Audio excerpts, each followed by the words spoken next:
Hello അസ്സാം വലൈക്കും. ഇന്ന് നമ്മൾ കാണിക്കാൻ പോകുന്നത് രണ്ട് വെഡ്ഡിങ് ഗാർഡൻ റിസർവേഷനാണ്. സാധാരണ ഒരെണ്ണമായിട്ടല്ലേ വരുന്നത്, ഇന്ന് രണ്ടെണ്ണമായിട്ടാണ് വന്നേക്കുന്നത്. രണ്ടും സെയിം മോഡൽ തന്നെയാണ്. അതേപോലെ തന്നെ ഒരാളുടെ കല്യാണം 2-ാം തീയതിയും ഒരാളുടെ കല്യാണം 3-ാം തീയതിയായിരുന്നു. ഒരാൾക്ക് ഫ്ലവർ എന്ന് പറഞ്ഞാൽ തുളസിയും അതേപോലെ ഒരു വൈറ്റ് ഫ്ലവറും ഒരു റോസ് ഫ്ലവറും കൂടിയിട്ടുണ്ടായിരുന്നതായിരുന്നു. ഇവർ പറഞ്ഞിട്ടുണ്ടായിരുന്നു ഇതിൻ്റെ ബാക്ക് സൈഡ് ഏതെങ്കിലും ഒരു കളർ ആഡ് ചെയ്തോളാൻ. അതുകൊണ്ട് നമ്മളൊരു കളർ ആഡ് ചെയ്ത് കൊടുത്തിട്ടുണ്ട്. ഇവർക്കെന്ന് പറഞ്ഞാൽ ഫുൾ താമരയായിരുന്നു കൊടുത്തിട്ടുണ്ടായിരുന്നത്.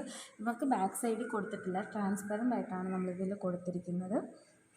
ഇത് അത്യാവശ്യം നല്ല ഭംഗിയുണ്ട്. അതേപോലെ തന്നെ അത്യാവശ്യം നല്ല അഫോർഡബിൾ ആയിട്ടുള്ള റേഞ്ചിലാണ് നമ്മളിത് ലോഞ്ച് ചെയ്തിരിക്കുന്നത്. നമ്മുടെ പേജിൽ നല്ല ബെസ്റ്റ് സെല്ലിംഗ് ആയിട്ടുള്ളൊരു ഐറ്റം കൂടിയാണ് കേട്ടോ ഇത്. നിങ്ങൾക്ക് ഇതേപോലുള്ള വർക്ക്സ് ചെയ്യണമെന്നുണ്ടെങ്കിൽ ഡിസ്ക്രിപ്ഷനിൽ നമ്പർ കൊടുത്തിട്ടുണ്ട്. നിങ്ങൾക്കും ഇതുപോലുള്ള വർക്ക് ചെയ്യണമെന്നുണ്ടെങ്കിൽ ഡിസ്ക്രിപ്ഷനിൽ ഞാൻ നമ്പർ കൊടുത്തിട്ടുണ്ട്, അതിൽ കോൺടാക്റ്റ് ചെയ്താൽ മതി. Okay, thank you.